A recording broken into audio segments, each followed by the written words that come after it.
ನಮಸ್ಕಾರ. ಇದು 3 ಎಕರೆ 30 ಕುಂಟೆ 3 ಎಕರೆ 30 ಕುಂಟೆ ಫಸ್ಟ್ ಕ್ಲಾಸ್ ಆಗಿದೆ. ಜಾಗ ಮಾತ್ರ ಒಂದೇ ಮಟ್ಟವಾಗಿದೆ. ಜಾಗನೂ ಚೆನ್ನಾಗಿದೆ. ಮೈಸೂರಿಂದ 65 ಕಿಲೋಮೀಟರ್ ಆಗುತ್ತೆ. ಮೈಸೂರಿಂದ 65, ಬೆಂಗಳೂರಿಂದ 180. ಮೈಸೂರಿಂದ 65, ಬೆಂಗಳೂರಿಂದ 180, ನಂಜನಗೂಡು 40.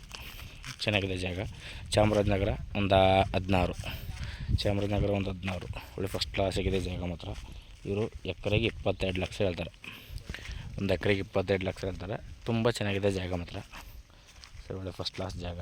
ಇದು ಡಾಂಬಾ ರೋಡಿಂದ ಒಂದು 200 ಮೀಟ್ರ್ ಒಳಗಡೆ ಬರಬೇಕು. ಡಾಂಬಾ ರೋಡಿಂದ 200 ಮೀಟ್ರ್ ಒಳಗಡೆ ಬರಬೇಕು. ಚೆನ್ನಾಗಿದೆ ಜಾಗ ಮಾತ್ರ. ಚಾಮರಾಜನಗರ ಗುಂಡ್ಲುಪೇಟೆ ಹೈವೇಗೆ 3 ಕಿಲೋಮೀಟ್ರ್ ಆಗುತ್ತೆ. ಚಾಮರಾಜನಗರ ಗುಂಡ್ಲುಪೇಟೆ ಹೈವೇಗೆ 3 ಕಿಲೋಮೀಟ್ರ್ ಆಗುತ್ತೆ. ಜಾಗ ಅದ್ಭುತವಾಗಿದೆ. 22 ಹೇಳ್ತಾರೆ. ಒಂಚೂರು ನಗೆಸಲ್ವಾಗುತ್ತೆ ಕುಂತ್ಕೊಂಡ್ರೆ. ನೋಡಿ ಸರ್, ಇಷ್ಟ ಆದರೆ ಕಾಲ್ ಮಾಡಿ, ಶೇರ್ ಮಾಡಿ. ರಸ್ತೆ ಎಲ್ಲ ತೋರಿಸ್ತೀನಿ ನೋಡಿ. ಈಗ ರಸ್ತೆ ಚೆನ್ನಾಗಿದೆ. 40 ಅಡಿ ರಸ್ತೆ. ಆರಾಮಾಗಿ ಎಲ್ಲರೂ ಕಾರು ಎಲ್ಲ ಬರ್ಬೋದು. ಕಾರು ಲಾರಿ ಎಲ್ಲ ತಿರುಗಾಡ್ಬೋದು ನೋಡಿ ಸರ್. ಇದೆ 200 ಮೀಟ್ರ್ ಆಗೋಲ್ಲ, ನಮ್ಮ ಒಂದು 100-150 ಮೀಟ್ರ್ ಆಯ್ತದೆ ಅಷ್ಟೇ ಜಾಗ. ನೋಡಿ, ಹಿಂಗಿದೆ ರಸ್ತೆ. ಒಳ್ಳೆ ಫಸ್ಟ್ ಕ್ಲಾಸ್ ರಸ್ತೆ ಮಾತ್ರ ಚೆನ್ನಾಗಿದೆ ನೋಡಿ ಸರ್. ಇಷ್ಟ ಆದರೆ ಕಾಲ್ ಮಾಡಿ, ಶೇರ್ ಮಾಡಿ. Okay sir, thank you.